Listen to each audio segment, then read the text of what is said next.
What would you do if a single letter could change your entire life? Eleanor Hartley was a poor widow, living alone in a small cottage at the edge of a forgotten village. Every day was a struggle. She worked multiple jobs just to survive, worried about bills, and wondered how much longer she could keep her home. But despite her hardships, Eleanor never stopped helping others. Then one rainy afternoon, a mysterious letter arrived. Inside was shocking news. A wealthy man she barely remembered had passed away and left her an inheritance worth millions. It sounded like a miracle. But there was a catch. Before claiming the fortune, Eleanor had to uncover a secret hidden inside a grand estate. A secret that would change not only her life, but the lives of thousands of people. Why would a millionaire leave everything to a poor widow? What did he see in her that nobody else noticed? And how did one simple act of kindness lead to an extraordinary fortune? Stay until the end of this heartwarming and inspiring story about hope, generosity, second chances, and the incredible truth that sometimes the richest people are not those who have the most money, but those who have the kindest hearts. Chapter 1: A Life of Struggle. The Poor Widow's Unexpected Fortune. The village of Rosewood Hollow rested quietly between rolling green hills and a winding river that sparkled beneath the morning sun. It was a beautiful place, the kind travelers often admired when passing through. Small cottages lined narrow roads, colorful flowers bloomed in nearly every garden, and neighbors greeted one another with warm smiles. To visitors, Rosewood Hollow looked peaceful and prosperous, but appearances can be deceiving. Behind one of the oldest cottages at the edge of the village lived a widow named Eleanor Hartley. At 54 years old, Eleanor had learned more about hardship than most people experienced in an entire lifetime. Her small stone cottage stood alone near a patch of woodland. Years ago, it had been one of the prettiest homes in the village. Her husband, Samuel Hartley, had built many parts of it himself. Together, they had planted the roses that climbed along the front fence. Together, they had painted the shutters bright blue. Together, they had dreamed about growing old beneath that roof. But dreams do not always unfold the way people expect. 7 years earlier, Samuel had fallen seriously ill. At first, doctors believed he would recover. Then weeks became months, months became years. Medical bills piled up, savings disappeared. And despite everyone's hopes, Samuel eventually passed away. The day Eleanor buried her husband felt like the day part of her own life ended. For weeks afterward, the cottage seemed unbearably quiet. The empty chair near the fireplace, the unused gardening tools, the silence at the dinner table. Every corner of the house reminded her of what she had lost. Yet life continued. Bills still needed paying, food still needed buying, the roof still needed repairing. And so Eleanor did what she had always done. She kept going, one day at a time. Long before sunrise each morning, Eleanor's alarm clock rang. While most villagers remained asleep beneath warm blankets, she quietly climbed out of bed and prepared for another day of work. The house was often cold, especially during winter. Firewood cost money. Money was something Eleanor never seemed to have enough of. She wrapped herself in a worn grey sweater and walked downstairs. The kitchen was small but tidy. The wooden table showed decades of use. The kettle had been repaired more times than she could count. Yet Eleanor cared for everything she owned. When replacing things isn't possible, taking care of them becomes essential. She prepared a simple breakfast, usually tea and toast, sometimes oatmeal if she could afford it, rarely anything more. As she ate, she reviewed her schedule, cleaning jobs, sewing repairs, gardening work, anything that helped pay the bills. The days were long, the pay was modest, but every small job mattered. Every coin counted. By 6 o'clock, Eleanor was already walking through the village. The streets remained quiet. Only birds and the occasional baker preparing for the morning rush were awake. She carried a cloth bag filled with cleaning supplies and sewing tools. The bag felt heavier every year, or perhaps she was simply getting older. Her first job was usually at the home of Mrs. Florence Bennett, an elderly woman who lived alone. Eleanor cleaned floors, washed dishes, dusted furniture, and helped organize the house. Mrs. Bennett often apologized. "I wish I could pay you more." Eleanor always smiled. "You already pay me enough." The statement wasn't entirely true, but kindness mattered more than honesty in moments like these. After all, Mrs. Bennett wasn't wealthy either. They were simply two older women doing their best. By mid-morning, Eleanor moved to her second job, then a third, then sometimes a fourth. Some days she worked in gardens, other days she repaired torn clothing. Occasionally she helped care for children while parents worked. The jobs varied, the exhaustion remained constant. Still, Eleanor rarely complained. Most villagers admired her resilience. Many wondered how she remained positive despite her circumstances. The truth was complicated. There were days when she felt discouraged, days when loneliness seemed overwhelming, days when the future looked frightening. But she had learned something after losing Samuel. Life became much harder when hope disappeared. So she protected her hope carefully, even when it felt fragile, even when it seemed unreasonable. One afternoon, while trimming hedges outside a neighbor's home, Eleanor noticed a young mother struggling with grocery bags. Without hesitation, she put down her tools and rushed over. "Let me help." The woman smiled gratefully. "You've already worked all day." Eleanor shrugged. "And your arms look tired." Together they carried the groceries inside. The task took only a few minutes, yet moments like these happened constantly. Eleanor helped because helping felt natural, not because she expected rewards, not because she wanted recognition, simply because she believed people should care for one another. In a small village, kindness traveled quickly, so did reputations. Over time, everyone in Rosewood Hollow came to know Eleanor as the woman who always helped, even when she had very little herself. Unfortunately, kindness doesn't pay utility bills, and financial problems continued growing. Every month seemed more difficult than the last. The cottage required repairs, the plumbing leaked, the roof sagged, winter heating costs increased, food prices rose. Meanwhile, Eleanor's income remained almost unchanged. One rainy evening, she sat at the kitchen table surrounded by bills. The numbers didn't make sense. No matter how carefully she budgeted, there never seemed to be enough money. She studied the figures again, then a third time. The result remained unchanged. She was falling behind, slowly, steadily, dangerously. A knot formed in her stomach. For years, she had managed somehow, but lately, even that seemed uncertain. What if she became sick? What if she couldn't work? What if the roof finally collapsed? Questions filled her mind. None carried comforting answers.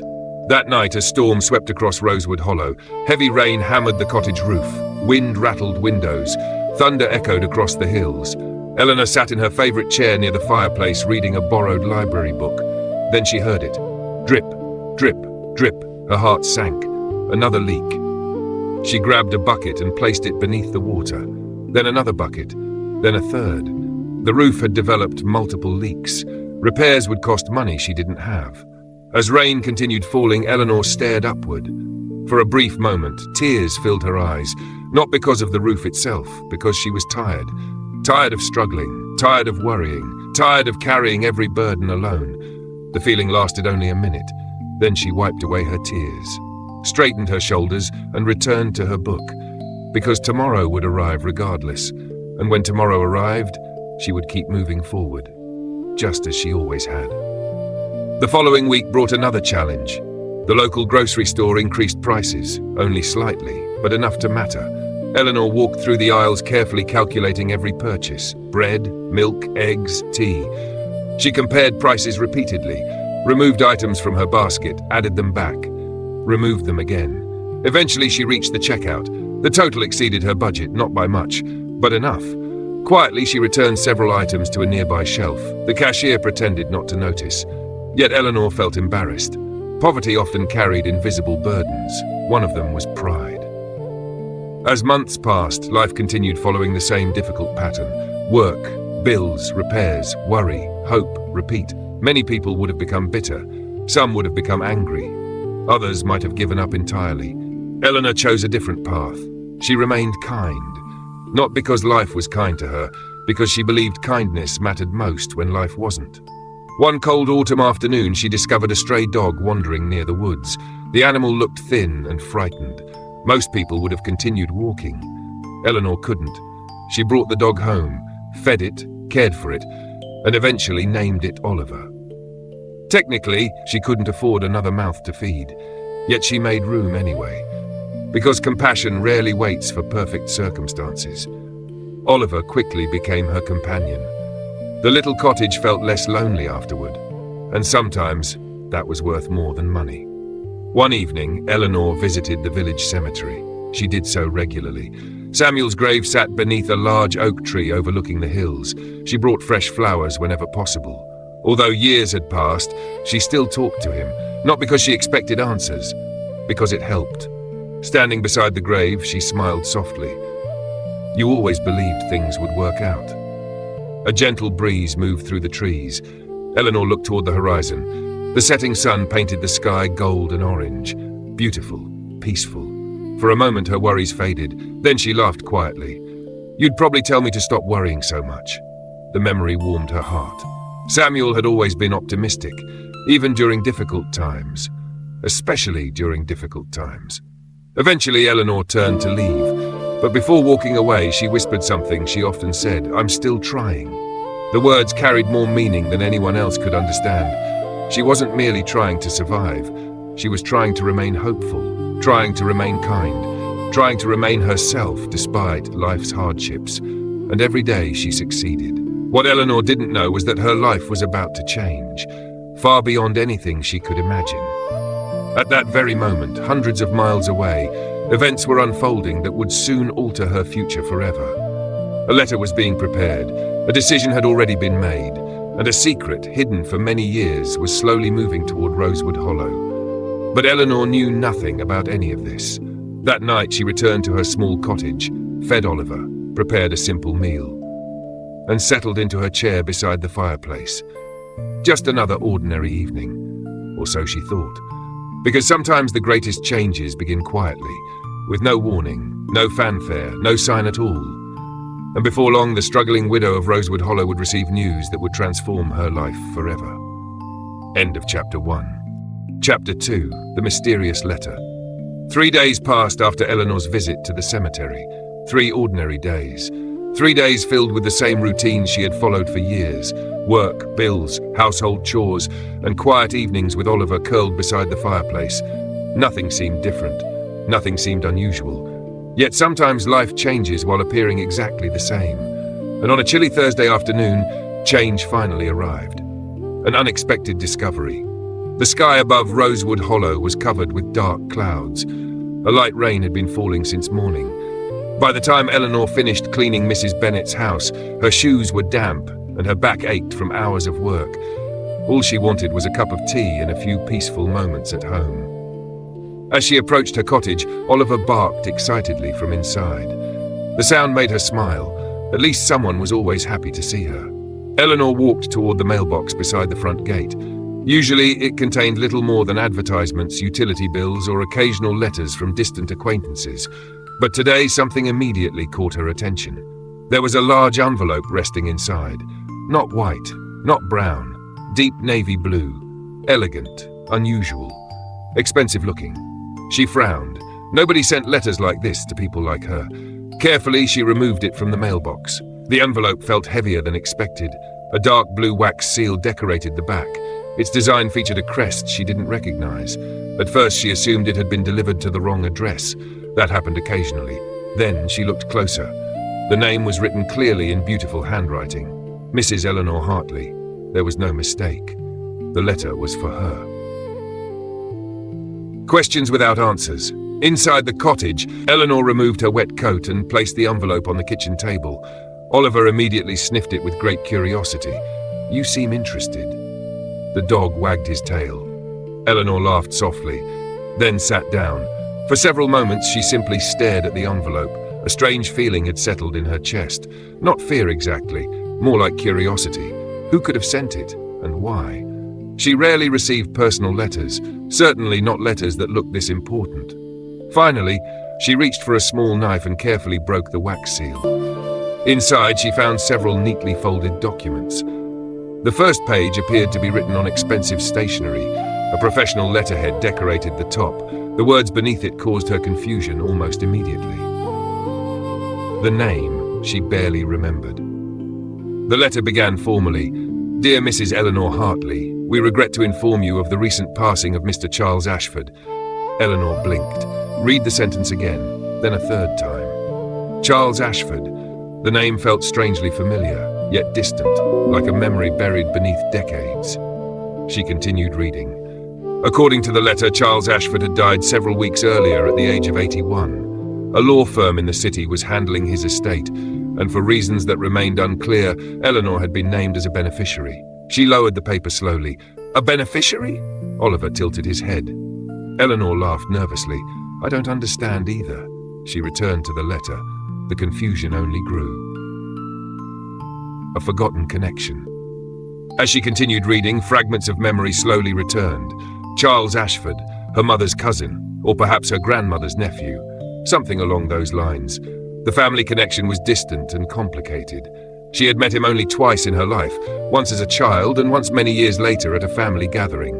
The encounters had been brief, polite, forgettable. At least she had thought so. After that, she never saw him again. Over time, she stopped thinking about him entirely, yet apparently he had remembered her. The realization felt strange, almost impossible. Why would a man she barely knew include her in legal documents? The question troubled her. An invitation to the city. The final section of the letter provided instructions. She was requested to attend a meeting at the law offices of Whitmore and Clark Legal Associates in the city of Ashburn. The meeting would occur the following Wednesday. Transportation expenses would be covered. Additional details would be discussed in person. The letter concluded with professional signatures and contact information. When Eleanor finally finished reading, she sat silently. The kitchen seemed unusually quiet. Even Oliver had stopped moving. "What do you think?" The dog offered no advice. Eleanor sighed. Part of her believed there had been some mistake. Surely. Why else would a law firm contact a poor widow living in a tiny village? Perhaps they needed family records, or historical information, or signatures. The possibilities seemed endless, yet none made complete sense. Sharing the news. The next morning, Eleanor visited Mrs. Bennet. She carried the letter with her, not because she needed help reading it, because she needed another opinion. After hearing the entire story, Mrs. Bennet adjusted her glasses and reread the documents carefully. Then she looked up. "This appears legitimate." Eleanor frowned. "That's what worries me," Mrs. Bennet laughed. "Most people would be excited." "I don't know what to be." The older woman nodded thoughtfully. "Understandable." Eleanor sat quietly, then asked the question that had been bothering her since yesterday. What if they're contacting the wrong person? Mrs. Bennet shook her head. "They used your full name."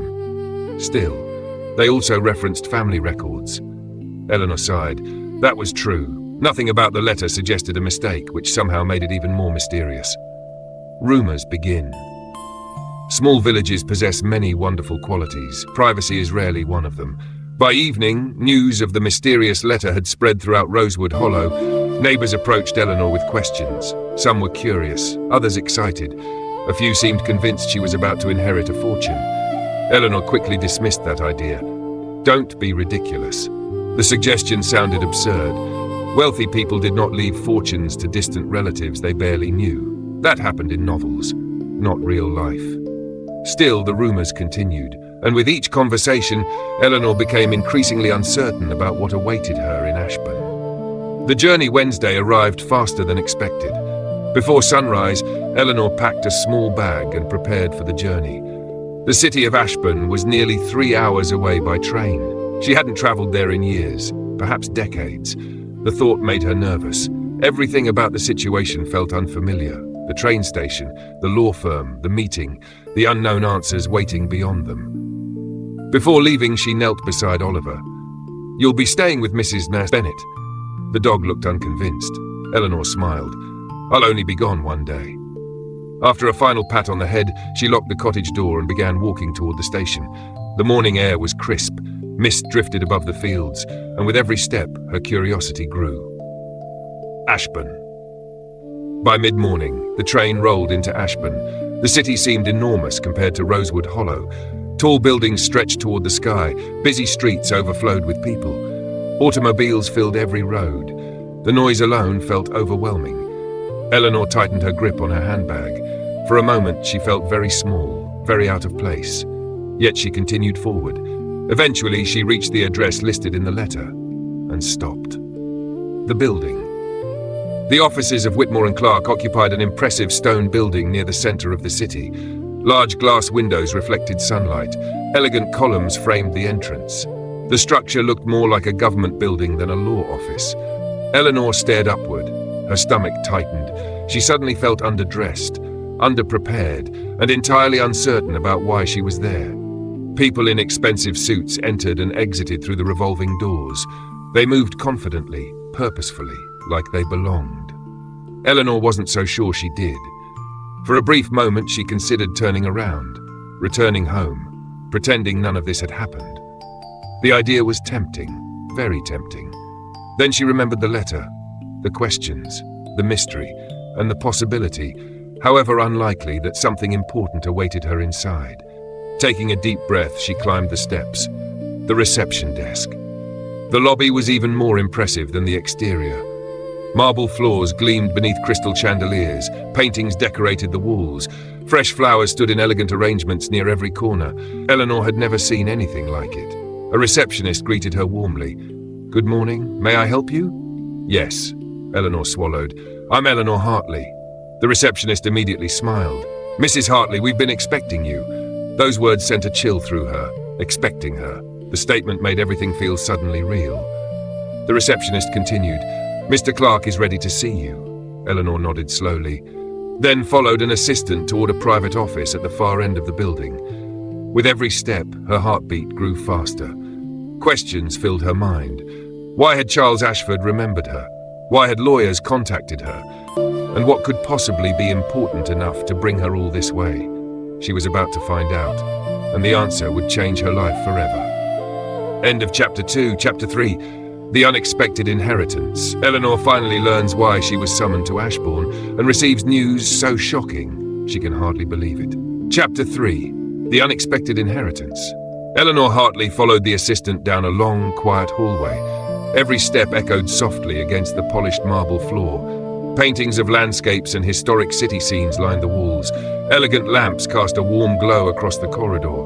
Everything about the building felt expensive, refined, important. And with each passing second, Eleanor felt increasingly out of place. Her shoes were old. Her coat had been repaired twice. And the handbag she carried had belonged to her late husband. Compared to everyone around her, she felt ordinary, invisible. Yet somehow, she had been invited here. Specifically, personally. The thought still didn't make sense. The assistant eventually stopped in front of a large wooden door. Brass letters displayed a name: Jonathan Clark, Senior Estate Attorney. The assistant knocked gently. A voice responded from inside. "Come in." The door opened, and Eleanor stepped into a room that would change her life forever. The lawyer.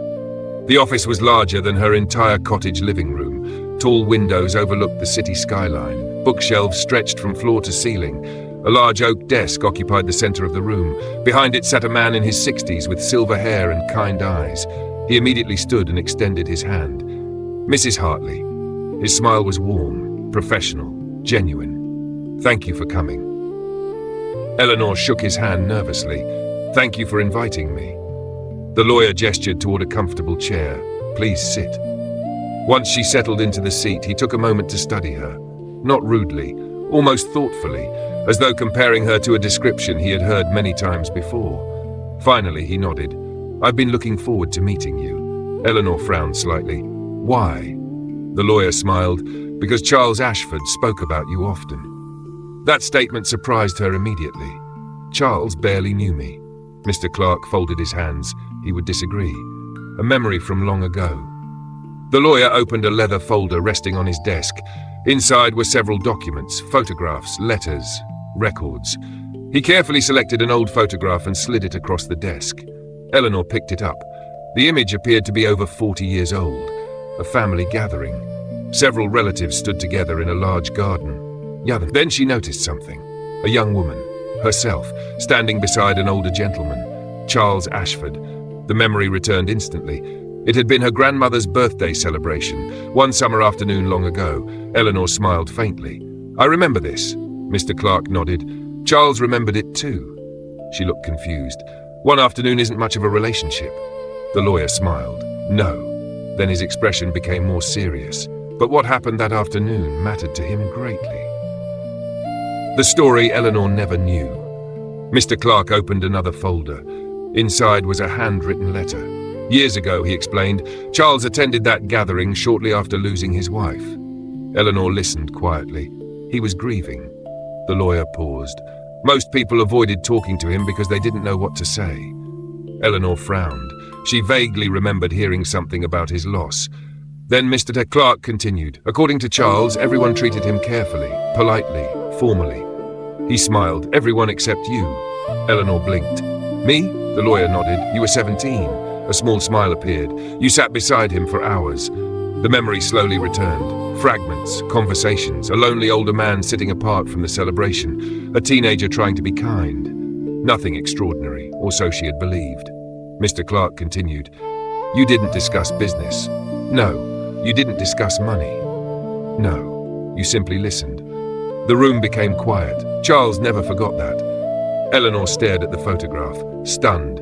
One afternoon, one conversation, one act of kindness. Could it really matter that the truth about Charles Ashford? Mr. Clark rose from his chair and walked toward the window. Charles became a very wealthy man. That much Eleanor had already guessed. The office itself suggested significant wealth, but she still didn't understand what any of this had to do with her. The lawyer continued. He built successful companies, invested wisely, owned property throughout the country. Eleanor listened carefully. Then came the surprising part. Yet despite his success, he remained deeply lonely. Mr. Clark turned. He never remarried. The room grew quiet. Most people wanted something from him. Money, influence, opportunities, business connections. Very few people treated him simply as a person. The lawyer smiled gently. Charles believed you were one of those few. The shocking news. Mr. Clark returned to his desk, opened a final folder, and took a deep breath. The atmosphere in the room changed. Suddenly everything felt serious, important, permanent. Mrs. Hartley. His voice softened. There is no easy way to say this. Eleanor's heart began racing. The lawyer placed several documents on the desk, then spoke the words that would forever divide her life into before and after.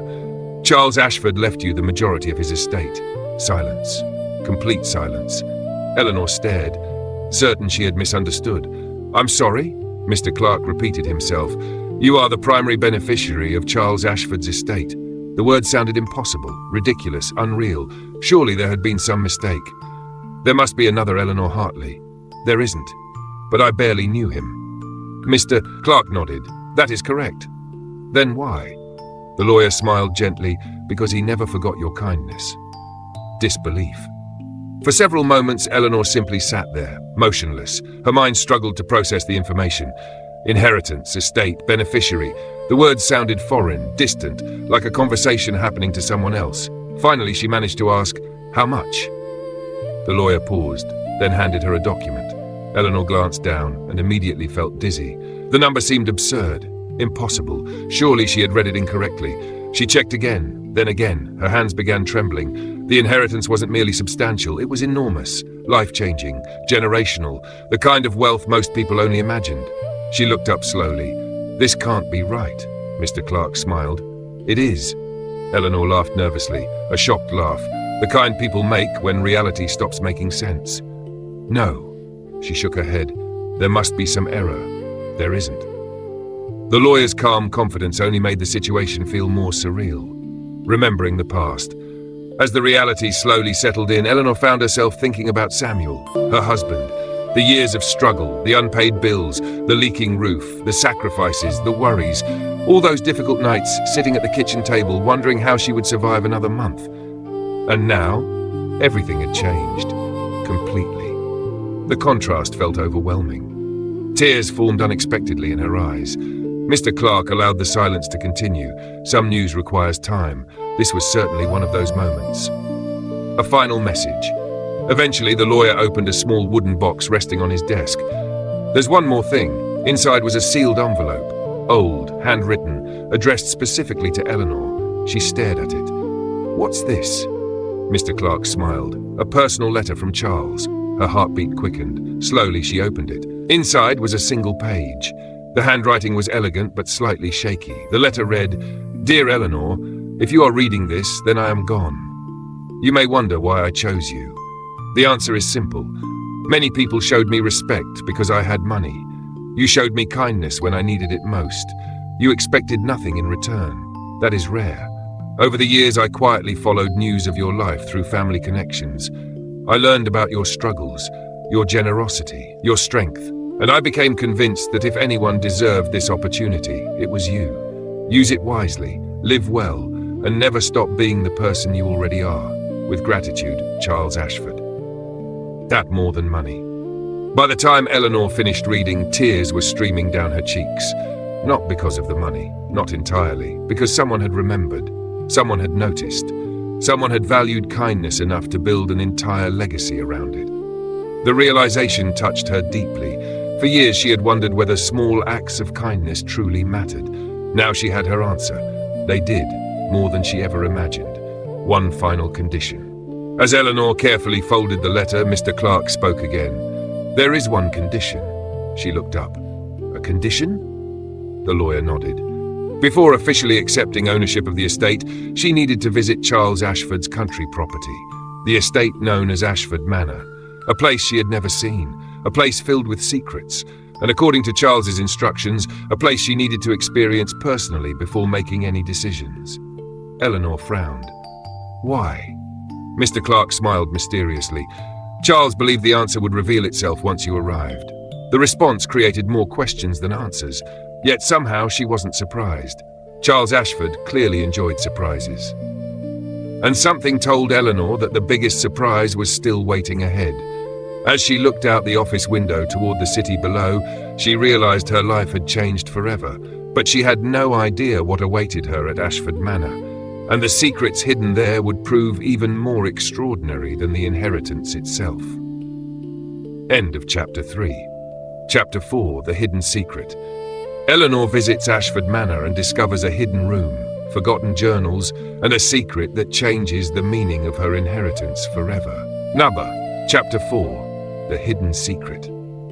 3 days after learning about her inheritance, Eleanor Hartley found herself sitting in the back seat of a black car traveling through the countryside. The city of Ashburn had long disappeared behind her. Now rolling hills stretched toward the horizon. Golden fields swayed beneath a gentle breeze. Ancient oak trees lined the winding roads.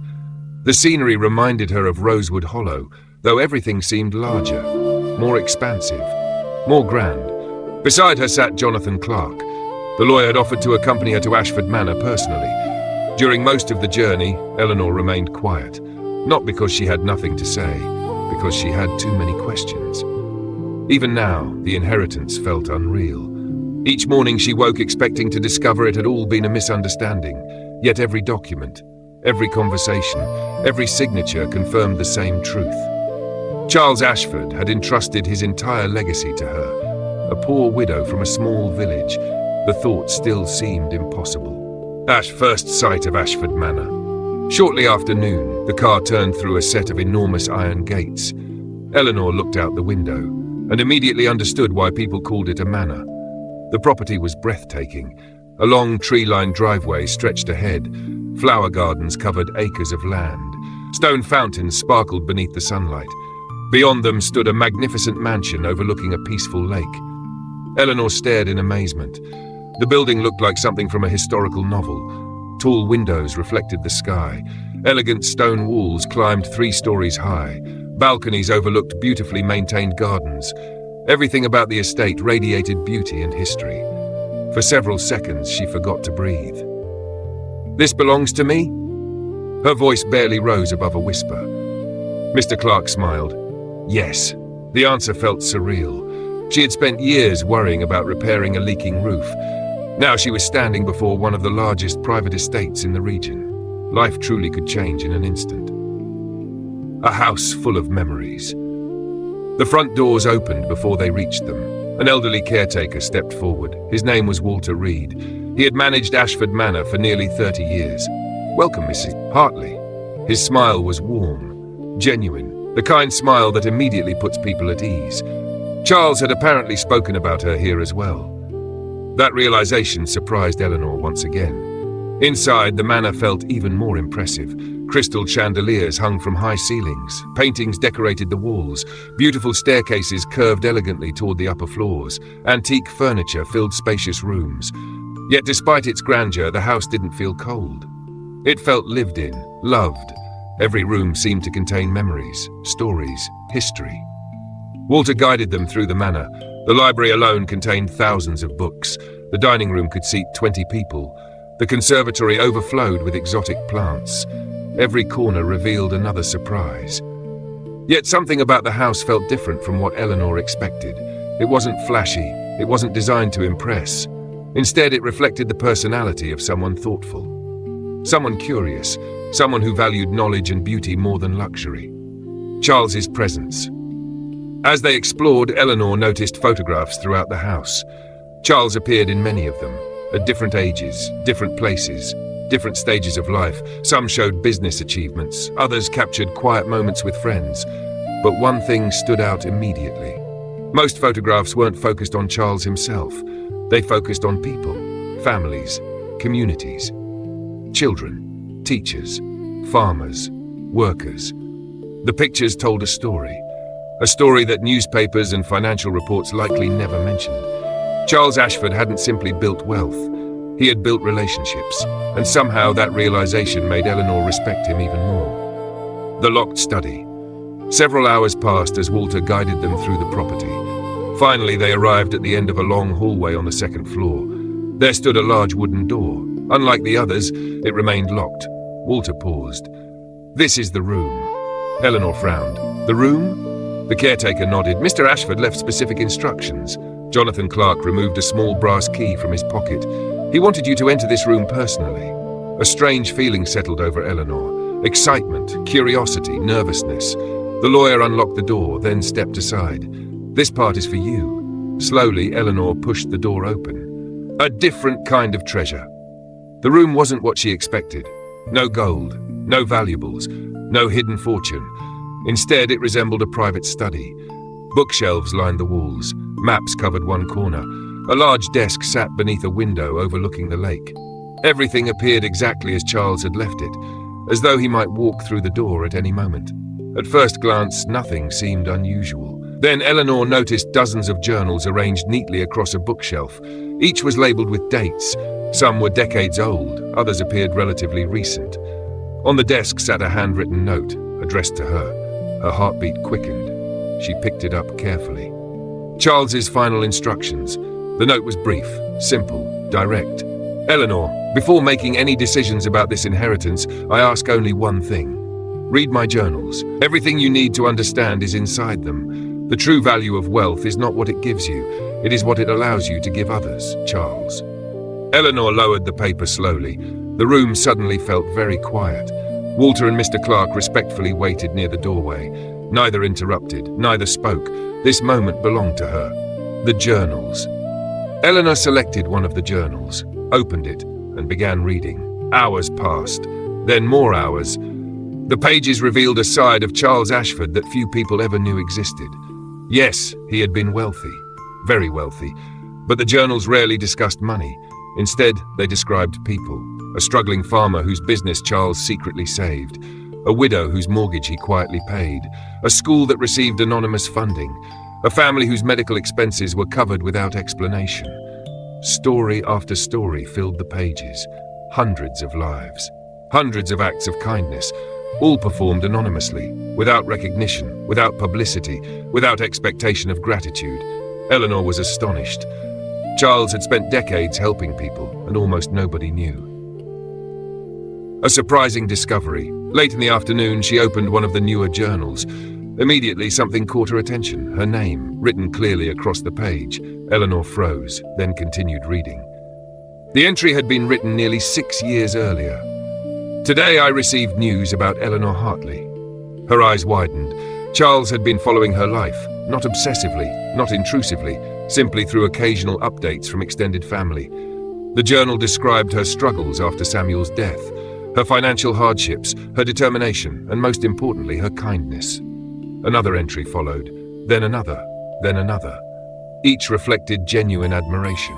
She continues helping others despite her own difficulties. Most people become bitter after losing so much. Eleanor remains generous. Character reveals itself during hardship. She possesses something money cannot buy. Eleanor felt tears gathering once more. She had spent years believing nobody noticed, nobody understood, yet someone had, quietly, from a distance. Charles had seen her efforts and valued them. The hidden room. As evening approached, Eleanor closed the journal and stood. She needed a moment to think, a moment to breathe. While walking through the study, she noticed something unusual. One bookshelf appeared slightly different from the others. Its frame showed faint signs of wear, almost as though it moved. Curious, she examined it more closely, then gently pushed. To her surprise, the shelf shifted. A hidden door slowly opened behind it. Eleanor stepped back in shock. Even Walter looked surprised. Apparently he hadn't known about it either. Beyond the hidden entrance lay a small room. Simple, modest, unexpected, and inside waited the greatest secret of all. The real legacy. The hidden room contained no treasures, no jewels, no stacks of cash. Instead, the walls were covered with photographs, hundreds of them. People from every stage of Charles's life, families, children, students, teachers, farmers, workers, doctors, elderly couples, entire communities. Beside each photograph was a short note explaining how Charles had helped them. Scholarships, housing, medical care, business opportunities, educational programs, emergency assistance. The list seemed endless. Eleanor slowly walked around the room, reading each story, each life transformed, each opportunity created. And suddenly she understood. The inheritance was never truly about money. Money had simply been the tool. The real legacy was something far greater. Compassion, generosity, service, hope. Charles hadn't wanted someone to inherit his wealth. He wanted someone to continue his mission. Someone who understood that wealth means little unless it improves lives. Someone exactly like Eleanor. A decision begins to form. As sunset painted the lake outside in shades of gold and orange, Eleanor stood silently in the hidden room. Everything finally made sense. Why Charles chose her, why he insisted she visit the manor, why he wanted her to read the journals. This wasn't merely an inheritance, it was a responsibility, a trust, a challenge. And as she looked at the countless faces displayed around her, a quiet decision began forming in her heart. She knew one thing with absolute certainty: she would honor Charles's legacy. The question was how, and the answer would soon change not only her life, but the future of Rosewood Hollow itself. End of Chapter 4, Chapter 5, A Difficult Decision. Eleanor returns home with a fortune, but instead of spending it on herself, she faces a choice that will impact an entire village. Chapter 5, A Difficult Decision. The morning after leaving Ashford Manor, Eleanor Hartley woke before sunrise. For a few moments, she lay quietly in bed, staring at the ceiling of her small cottage. Everything felt normal. The familiar cracks in the plaster, the soft sound of wind outside, Oliver sleeping near the fireplace, the scent of old wood and morning air. Yet nothing was normal anymore. Because somewhere beyond the walls of her tiny home, a reality existed that still felt impossible to believe. She was wealthy, not comfortable, not secure, wealthy. The kind of wealthy that could eliminate every financial worry she had ever known. The kind of wealthy that could change not only her life, but the lives of countless others. And that thought frightened her more than poverty ever had. The weight of wealth. Most people imagine sudden wealth as pure happiness, a dream come true, an easy solution to life's problems. But Eleanor quickly discovered something unexpected. Money solved many problems, yet it created important questions, questions she had never needed to ask before. What should she do with it? How much should she keep? How much should she give away? How could she honor Charles Ashford's wishes? Most importantly, how could she make sure the money improved lives instead of changing who she was? Those questions followed her everywhere. Even while preparing breakfast, even while feeding Oliver, even while tending the small garden behind her cottage. For the first time in years, she didn't need to worry about paying bills. Yet somehow she felt more uncertain than ever. Life goes on. A week passed, then another. To the surprise of many villagers, Eleanor continued living exactly as before. She still cleaned homes, still visited Mrs. Bennet, still walked through Rosewood Hollow every morning. The only difference was that she no longer had to. People noticed. Some admired her, others were confused. One afternoon, while purchasing groceries, the store owner finally asked, "Eleanor, why are you still working?" She smiled, "Because work isn't the problem." The man frowned. "What does that mean?" Eleanor thought for a moment.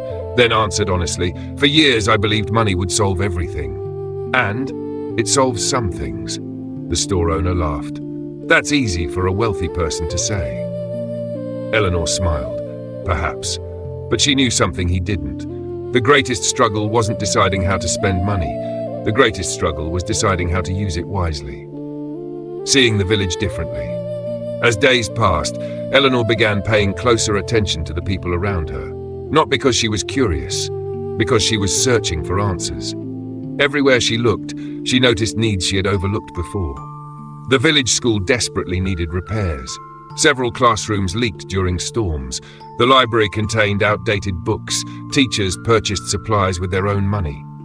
Then there was old Mr. Franklin, a retired carpenter struggling to afford medication, and the Ramirez family, working 2 jobs each yet barely keeping up with expenses, and young Lily Bennett, a brilliant student whose parents couldn't afford university tuition. Suddenly, the problems seemed endless. Not because Rosewood Hollow was failing, because life was difficult for many people, the same way it had once been difficult for her, perhaps still was in different ways. The realization stayed with her, day after day, night after night, until eventually she understood what troubled her. She already knew what Charles would do. The question was whether she had the courage to do the same. Advice from an old friend. One evening, Eleanor visited Samuel's grave. The cemetery was quiet. Golden sunlight filtered through the trees, birds sang softly in the distance. As always, she brought fresh flowers, then sat beside the grave. For several minutes, she simply stared at the horizon, thinking, remembering, wondering. Finally, she spoke aloud. "What would you do?" The breeze moved gently through the grass. Of course, no answer came, yet somehow she could almost hear Samuel's voice. Not literally, just a memory, a feeling, a reminder. Her husband had always believed that money was a tool. Nothing more, nothing less. Its value depended entirely on how it was used. And suddenly Eleanor smiled, because she already knew the answer. Deep down, she had known it from the moment she stepped into the hidden room at Ashford Manor. She wasn't meant to keep the fortune for herself. She was meant to share it. The first decision. The following morning, Eleanor called Jonathan Clark. The lawyer arrived 2 days later. Together, they sat at her small kitchen table. The contrast was almost amusing. A man accustomed to corporate boardrooms discussing millions of dollars inside a modest cottage with a leaking roof. Yet neither seemed to mind. Jonathan opened a notebook. "So," he smiled, "have you decided?" Eleanor nodded. "Yes." The lawyer waited. "What would you like to do?" She took a deep breath, then began listing ideas. Repair the village school, create scholarships, assist elderly residents, support struggling families, improve local healthcare access, establish emergency funds. The list continued growing. Jonathan listened carefully. By the time she finished, his expression had changed. There was admiration in his eyes. "You sound exactly like Charles." The comment surprised her. She wasn't trying to imitate him. She was simply following what felt right. Still, the comparison meant a great deal. The Rosewood Community Foundation. Over the next several months, plans became reality. With Jonathan's help, Eleanor established the Rosewood Community Foundation. Its mission was simple: help people build better futures. Not through handouts, through opportunities. The foundation provided educational support, business grants, housing assistance, medical aid, emergency relief, programs designed to create lasting change. News spread quickly. At first, people struggled to believe it. Then they saw results, and belief became gratitude. Transforming the school. The first major project focused on the village school. For years, teachers had worked tirelessly despite limited resources. Now things began changing. Leaking roofs were repaired, classrooms were renovated, new books filled the library, computers arrived, science equipment appeared, students suddenly had opportunities previously unavailable to them. The transformation happened gradually, then all at once. One afternoon, the school principal invited Eleanor to visit. As she walked through the renovated halls, children smiled and waved. Teachers thanked her repeatedly. Yet the moment that touched her most occurred in the library. A young boy sat reading beside a window, surrounded by books, completely absorbed. The sight reminded her of herself as a child, and she realized something. This wasn't about buildings, or furniture, or money. It was about possibility. The scholarship program. Soon afterward, Eleanor launched a scholarship fund. Every year, students from Rosewood Hollow could apply for financial support to pursue higher education. The first recipient was Lily Bennett, the same young woman whose family couldn't afford university tuition. When Eleanor personally delivered the news, Lily burst into tears. "So I can go?" "Yes." "Really?" Eleanor laughed. "Really?" The young woman hugged her immediately. Neither noticed their own tears. Moments like these became increasingly common, and every one of them reminded Eleanor why she had made her decision. Doubts and criticism. Not everyone approved. A few villagers questioned her choices. Some believed she was giving away too much. Others thought she should enjoy her wealth instead. One man even told her she was foolish. "People will take advantage of you." Eleanor considered his warning, then smiled. "Some might." The man looked surprised. "Then why continue?" Her answer came instantly. "Because many won't." The conversation ended there. Eleanor understood something important. Fear of being disappointed should never prevent kindness. Otherwise, nothing good would ever happen. A new purpose. As the months passed, something remarkable occurred. Eleanor became happier than she had been in years. Not because of the money itself, because she had found purpose. The same purpose Charles Ashford had discovered long ago. Every scholarship awarded, every family helped, every opportunity created, each one felt meaningful, each one felt right. And for the first time since Samuel's death, Eleanor began looking toward the future with excitement instead of uncertainty. She no longer wondered whether life had more to offer. She knew it did, because she was helping create it, not only for herself, for others. One evening, after another busy day, Eleanor sat on her cottage porch watching the sunset. Oliver rested beside her. The village glowed beneath golden light. Children played in the distance. Neighbors laughed together. Life felt peaceful, purposeful. And as she looked across Rosewood Hollow, she realized something extraordinary. Charles Ashford had given her a fortune. But the greatest gift wasn't money. It was the opportunity to make a difference. And she was only getting started. What Eleanor didn't know was that her generosity was about to attract attention far beyond the village. Attention that would bring even greater opportunities and transform her small foundation into something far larger than she ever imagined. End of Chapter 5, Chapter 6. The Fortune Multiplies. Eleanor's kindness inspires unexpected partnerships, and her efforts begin changing lives far beyond Rosewood Hollow. Chapter 6. The Fortune Multiplies. A year had passed since Eleanor Hartley inherited Charles Ashford's fortune. In many ways, her life looked remarkably similar. She still lived in the same cottage, still walked through Rosewood Hollow every morning, still greeted neighbors by name, still spent evenings reading beside the fireplace with Oliver sleeping at her feet. Yet beneath the surface, everything had changed. The village school had been transformed. Students were receiving scholarships. Families facing emergencies had access to support. Small businesses were beginning to grow. Hope had become something people talked about openly. For the first time in years, Rosewood Hollow felt as though it was moving forward, together, and Eleanor couldn't have been happier. She believed the foundation had reached its natural size. She assumed her work would continue quietly, helping one family at a time. But life had another surprise waiting, and this surprise would multiply her impact beyond anything she imagined. An article that changed everything. One autumn morning, a journalist from a regional newspaper arrived in Rosewood Hollow. Her name was Rebecca Lawson. She had heard rumors about a wealthy widow using her inheritance to rebuild an entire community. At first, Eleanor declined an interview. She had never enjoyed attention. The foundation wasn't about her. It was about helping others. But Rebecca persisted. Finally, Eleanor agreed. The interview lasted nearly 3 hours. They spoke about Charles Ashford, about kindness, about poverty, about opportunity, about the responsibilities that come with wealth. At the end of the conversation, Rebecca asked one final question. "What is the secret to your success?"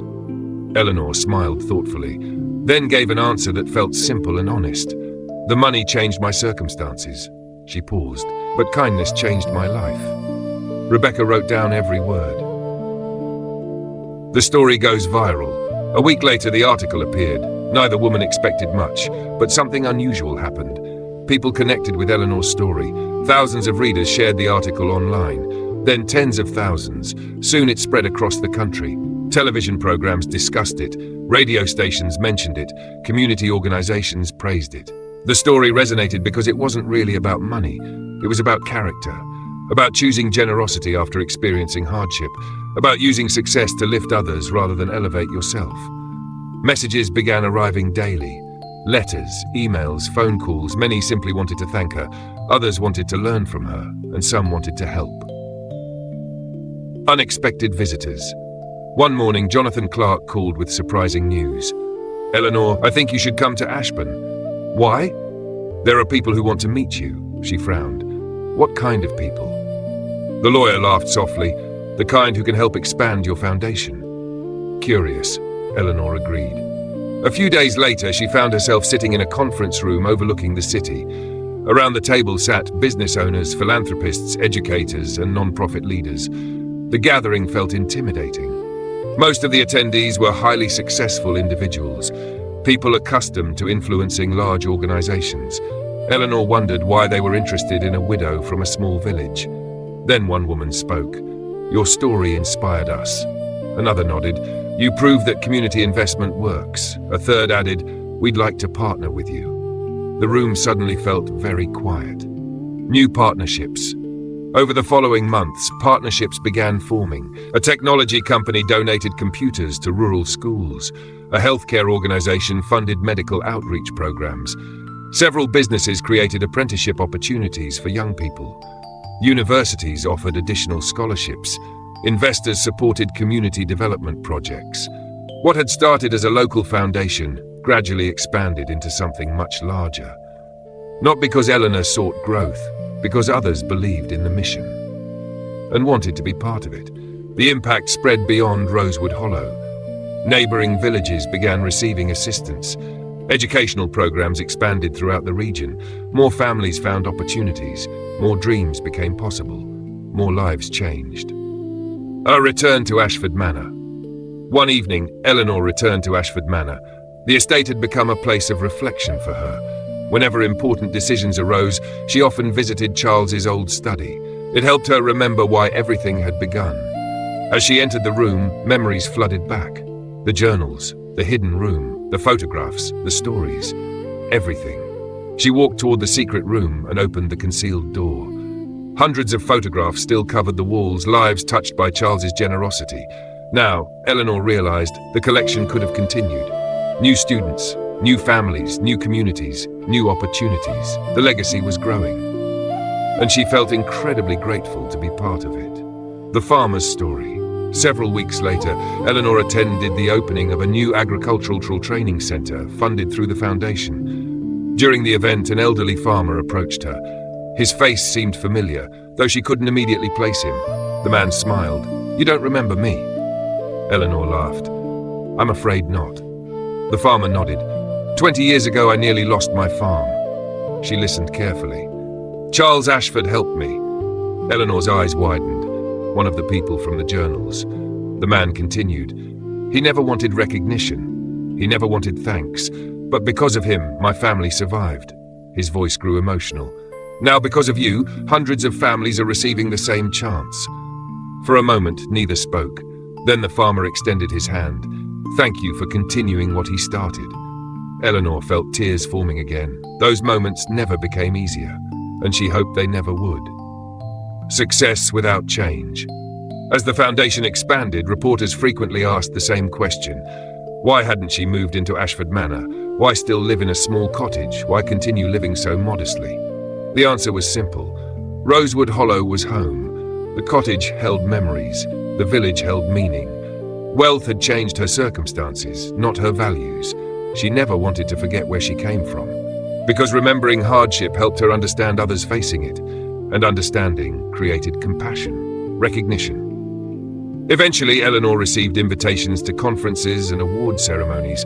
Organizations wanted to honor her work. Some offered prestigious titles. Others proposed leadership positions. She accepted only a few. Not because she disliked recognition, because she preferred action. Still, one award felt particularly meaningful. A national foundation named her Community Builder of the Year. During the ceremony, she delivered a short speech. The audience expected discussions about strategy, leadership, financial management. Instead, Eleanor told a story about a lonely man named Charles Ashford, a teenager who once sat beside him at a family gathering, and a simple act of kindness that changed 2 lives. When she finished, the audience stood and applauded, not for her success, for the reminder that small actions matter. The fortune grows. Ironically, the more Eleanor gave away, the larger her resources became. Investments performed well, partnerships attracted funding, projects generated economic growth, businesses supported the mission, the foundation's reach continued expanding. Some journalists called it remarkable, others called it inspiring. Eleanor simply called it predictable, because generosity often encourages more generosity.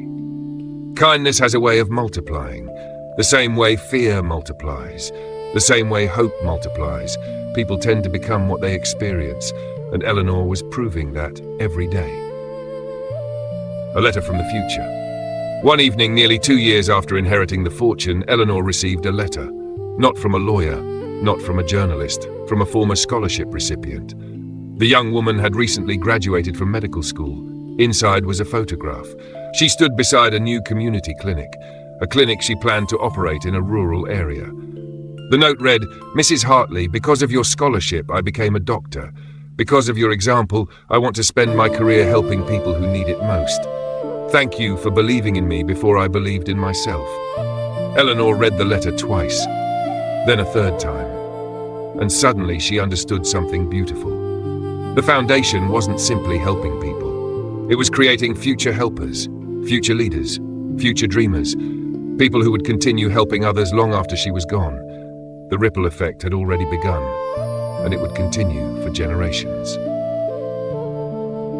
As night settled over Rosewood Hollow, Eleanor sat on her porch watching the stars appear. Oliver rested beside her.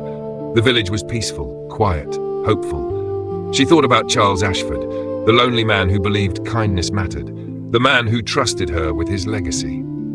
And she smiled, because now she finally understood the true meaning of his gift. It had never been about wealth. It had always been about possibility.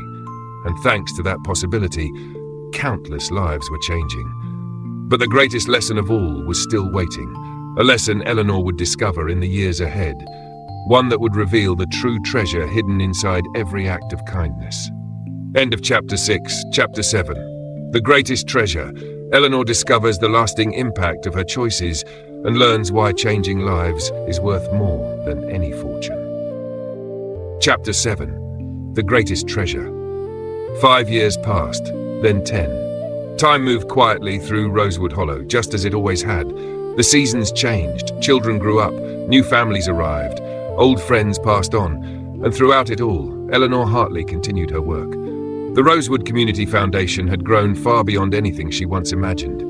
What began as a small effort to help a few struggling families now supported thousands of people across multiple regions. Scholarships funded education, medical programs improved healthcare, business grants created jobs, community projects transformed neighborhoods. The impact stretched farther each year. Yet despite everything that had changed, Eleanor herself remained remarkably the same. She still lived in her cottage, still walked through the village every morning, still preferred tea on her porch to formal dinners in grand halls. And perhaps most importantly, she never forgot where her journey began. The children of Rosewood Hollow. One bright spring morning, Eleanor visited the village school, the same school whose leaking roof had once worried teachers for years.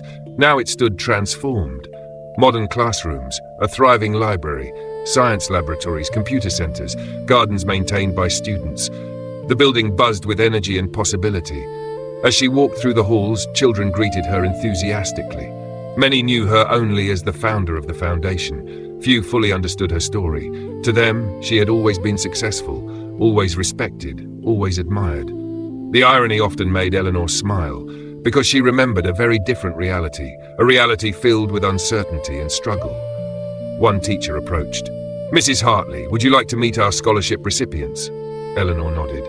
Moments later, several students entered the room, bright, ambitious, full of dreams. Looking at them felt like looking at the future, and that future looked promising. A familiar story. Among the students was a young girl named Sophia Turner. Quiet, thoughtful, intelligent. Something about her reminded Eleanor of herself. During a conversation, Sophia hesitated before asking a question. "Mrs. Hartley?" "Yes." "Were you ever afraid?" Eleanor smiled gently. "Every day." The students looked surprised. Sophia frowned. "Even after you became wealthy?" Eleanor laughed softly.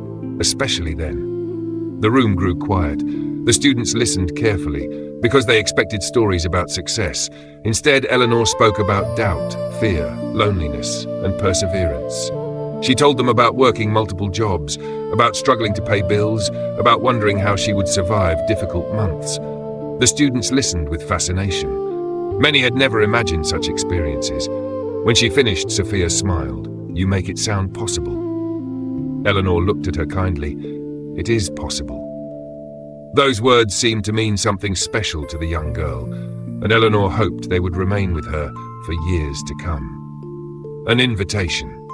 Several weeks later, Eleanor received an invitation from the National Community Development Association. They were celebrating the 20th anniversary of her foundation's work. Leaders from across the country would attend. Government officials, business executives, educators, charity organizations, thousands of guests. At first, Eleanor considered declining. Large events still made her uncomfortable, but Jonathan Clark convinced her otherwise. "You've spent 2 decades helping people," the lawyer smiled. "Allow them one evening to say thank you." Reluctantly, she agreed. The celebration. The event took place in a magnificent convention center in Ashburn. When Eleanor arrived, she was overwhelmed. Photographs documenting the foundation's history filled the walls. Displays highlighted projects from various communities. Videos shared stories of lives transformed through scholarships, medical assistance, and educational programs. Everywhere she looked, evidence of impact surrounded her. The experience felt surreal, because she never thought of the foundation in those terms. To her, it had always been simple. One person helping another, one opportunity at a time. One act of kindness after another, nothing more, nothing less. Yet somehow those small acts had created something extraordinary. The unexpected reunion. During the evening, Eleanor met hundreds of people, teachers, doctors, business owners, community leaders. Many wanted to thank her personally. Others simply wanted to shake her hand. Then, near the end of the event, a woman approached. She appeared to be in her 30s, confident, professional, successful. Yet her eyes carried deep emotion. "Mrs. Hartley?" Eleanor smiled. "Yes?" The woman hesitated, then spoke softly. "You probably don't remember me," Eleanor laughed. "I've learned that usually means I should," the woman smiled. "My name is Lily Bennett." For a moment, Eleanor stared. Then recognition flooded back. The first scholarship recipient. The young woman who once believed university was impossible. The girl whose dreams nearly ended because her family couldn't afford tuition. Now she stood before Eleanor as a successful physician. A leader, a professional, a person changing lives herself. Neither woman spoke for several seconds. Then Lily hugged her tightly, and Eleanor felt tears forming. Again, some moments never lose their power. The ripple effect. Later that evening, Lily delivered a presentation. She shared stories from her medical clinics, programs helping underserved communities, health initiatives reaching remote areas, patients receiving care who otherwise might have gone without it. As the presentation concluded, Lily smiled toward Eleanor, then revealed something surprising. The audience listened closely. Over the past 10 years, our organization has helped more than 50,000 people. Applause filled the room, but Lily wasn't finished. And none of it would have happened without a scholarship from a woman who believed in me. The audience turned toward Eleanor.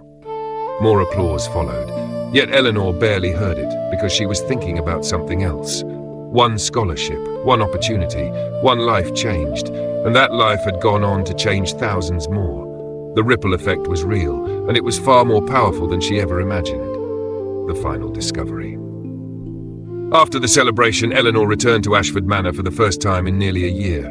The estate remained beautiful, peaceful, timeless. As always, she found herself drawn to Charles's hidden room. The room where everything had truly begun. The photographs still covered the walls, the stories still filled the journals, the legacy still lived. Yet this time, Eleanor noticed something she had overlooked before. Near the back of the room stood an empty section of wall. At first, she thought nothing of it. Then she discovered a small note attached nearby, written in Charles's handwriting. The wall is unfinished. Every life changed creates space for another story. The work is never complete, Eleanor smiled, because now she understood. The wall wasn't empty. It was waiting for future stories, future dreamers, future acts of kindness, future possibilities, and somehow that realization felt like Charles's final lesson. A visit to the cemetery. The next day, Eleanor visited Samuel's grave. The cemetery looked much as it always had, quiet, peaceful, beautiful. She placed fresh flowers beside the stone, then sat beneath the oak tree. For a long time, she simply reflected on the journey, the struggles, the surprises, the blessings, everything. Finally, she spoke aloud. You were right. The wind moved softly through the branches. Eleanor smiled. Samuel had always believed things would work out. Not perfectly, not easily, but eventually. And somehow they had, not because fortune arrived, because purpose arrived, and purpose proved far more valuable. The greatest treasure. A few months later, while walking through Rosewood Hollow, Eleanor encountered a young boy riding a bicycle. He stopped suddenly. Mrs. Hartley, she smiled. Hello. The boy looked excited. My sister got one of your scholarships. That's wonderful. He nodded enthusiastically. She says she's going to become an engineer. Eleanor laughed. Then I hope she does. The boy thought for a moment, then asked, why do you help so many people? Such a simple question, yet perhaps the most important one. Eleanor considered her answer carefully, then smiled. Because someone once helped me understand something. The boy waited. She looked around the village, at the families, the children, the homes, the lives being lived. Then she answered, the greatest treasure isn't money. The boy frowned. It isn't? No. What is it? Eleanor smiled. The chance to make someone else's life better. The boy thought about that, then nodded, as though the answer made perfect sense, and perhaps it did. The legacy lives on. Years later, when people spoke about Eleanor Hartley, they often mentioned the fortune she inherited, the foundation she created, the communities she transformed, the awards she received. But those who knew her best understood the truth. Her real legacy wasn't wealth, it wasn't buildings, it wasn't programs, it wasn't recognition. Her real legacy was hope, the belief that one person's kindness can change another person's future, and that future can change countless others. Just as Charles Ashford's kindness changed Eleanor's life, and Eleanor's kindness changed thousands more. The chain continued, generation after generation, story after story, life after life, exactly as Charles had hoped. Moral of the story: money can change circumstances, kindness can change lives. True wealth is not measured by what we keep for ourselves. It is measured by the opportunities we create for others. Because sometimes the greatest fortune is not the one we receive, but the one we choose to share. The end.